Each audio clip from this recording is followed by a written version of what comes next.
नमस्कृत्य नरं चैव नरोत्तमं देवीं सरस्वतीं व्यासं ततो जयमुदीरयेत्। ओम नमो भगवते वासुदेवाय। ओम नमः पितामहाय। ओम नमः प्रजापतिभ्यः। ओम नमः कृष्णद्वैपायनाय। ओम नमः सर्वविघ्नविनायकेभ्यः।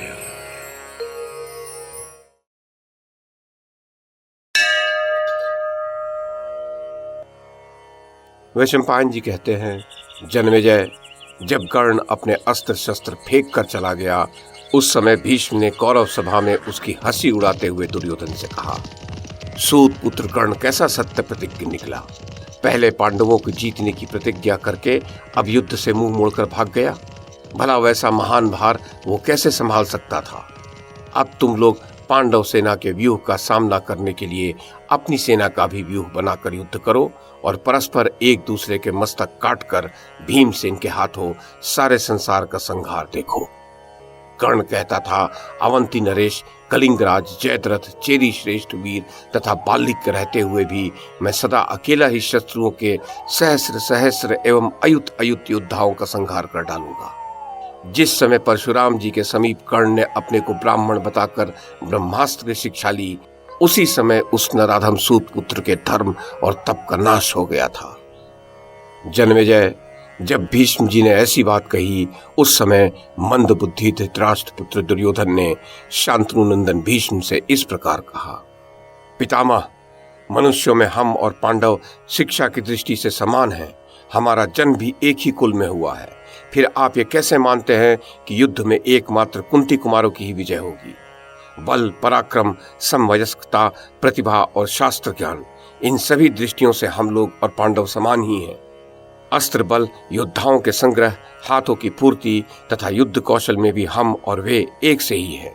सभी समान जाति के हैं और सब के सब मनुष्य योनि में ही उत्पन्न हुए हैं।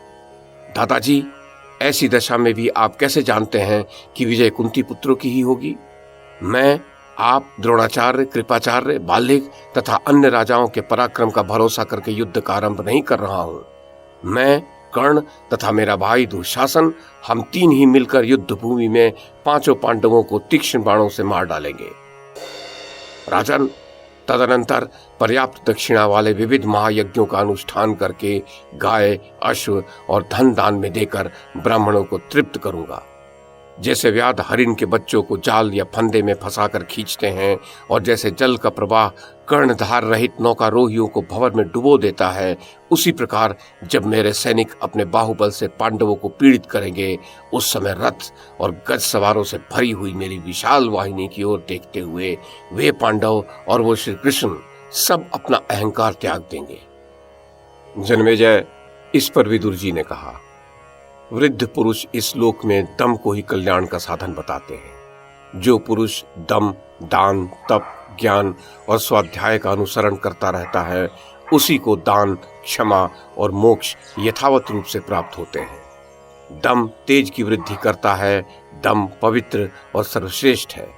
इस प्रकार जिसका पाप निवृत्त होकर तेज बढ़ गया है, वह पुरुष परम पद प्राप्त कर लेता है। राजन, जिस पुरुष में क्षमा, धृति, अहिंसा, समता, सत्य, सरलता, इंद्रिय निग्रह, धैर्य, मृदुलता, लज्जा, अचंचलता, अदीनता, अक्रोध, संतोष और श्रद्धा इतने गुण हो, वह दांत अर्थात दमयुक्त कहा जाता है। दमनशील पुरुष काम, लोभ, दर्प, क्रोध, निद्रा, बढ़ चढ़कर बातें बनाना, मान, ईर्ष्या और शोक, इन्हें तो अपने पास नहीं फटकने देता। कुटिलता और शठता से रहित होना तथा शुद्धता से रहना, ये दमशील पुरुष का लक्षण होता है। जो पुरुष लोलुपता रहित, भोगों के चिंतन से विमुख और समुद्र के समान गंभीर होता है, वह दमशील कहा गया है। अच्छे आचरण वाला, शीलवान, प्रसन्नचित्त, आत्मवेत्ता और बुद्धिमान पुरुष इस लोक में सम्मान पाकर मृत्युपरांत सद्गति प्राप्त करता है। तात, हमने पूर्व पुरुषों के मुख से सुना था कि किसी समय एक चिड़ीमार ने चिड़ियों को फंसाने के लिए पृथ्वी पर जाल फैलाया। उस जाल में साथ साथ रहने वाले दो पक्षी फंस गए। तब वे दोनों उस जाल को लेकर उड़ चले।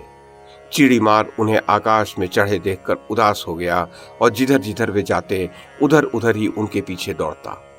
इतने में ही एक मुनि की उस पर दृष्टि पड़ी। उस व्याध से उन मुनिवर ने पूछा, अरे व्याध, मुझे यह बात बड़ी विचित्र जान पड़ती है कि तू उड़ते हुए पक्षियों के पीछे पृथ्वी पर भटक रहा है। व्याध ने कहा, ये दोनों पक्षी आपस में मिल गए हैं, इसलिए मेरे जाल को लिए जा रहे हैं। अब जहां इनमें झगड़ा होने लगेगा वहीं ये मेरे वश में आ जाएंगे। तात, थोड़ी ही देर में काल के वशीभूत हुए उन पक्षियों में झगड़ा होने लगा और वे लड़ते लड़ते पृथ्वी पर गिर पड़े। बस चिड़ी मार ने चुपचाप उनके पास जाकर उन दोनों को पकड़ लिया। इसी प्रकार जब दो कुटुंबियों में संपत्ति के लिए परस्पर झगड़ा होने लगता है तो वे शत्रुओं के चंगुल में फंस जाते हैं। आपसदारी के काम तो साथ बैठकर भोजन करना, आपस में प्रेम से बातचीत करना, एक दूसरे के सुख दुख को पूछना और आपस में मिलते जुलते रहना है, विरोध करना नहीं। जो शुद्ध हृदय पुरुष समय आने पर गुरुजनों का आश्रय लेते हैं वह सिंह से सुरक्षित वन के समान किसी के भी दबाव में नहीं आ सकते। वे दूसरों के लिए दुर्धर्ष हो जाते हैं, अर्थात शत्रु उनके पास आने का साहस नहीं कर पाते हैं। एक बार कई भील और ब्राह्मणों के साथ हम गंधमादन पर्वत पर गए थे।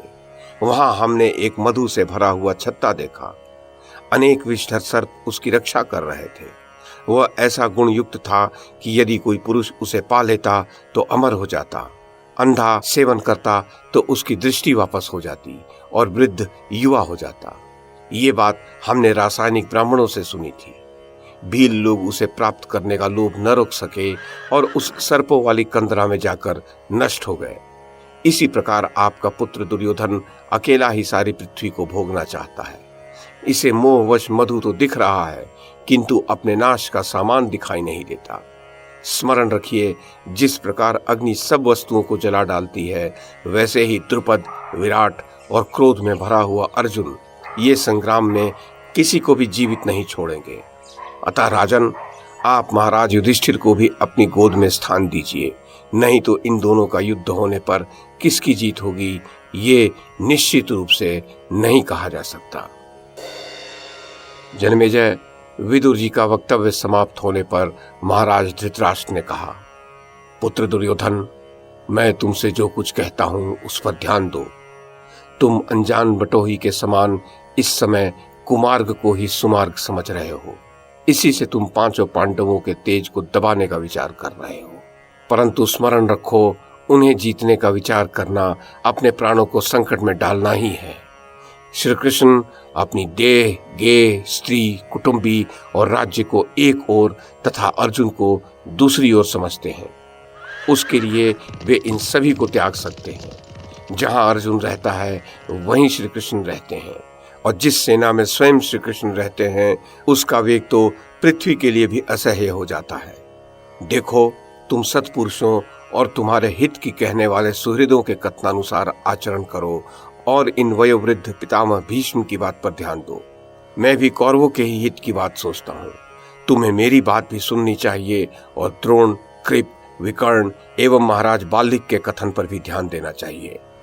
भरत श्रेष्ठ, ये सब धर्म के मर्मज्ञ और कौरव एवं पांडवों पर समान स्नेह रखने वाले हैं। अतः तुम पांडवों को अपने सगे भाई समझकर उन्हें आधा राज्य दे दो।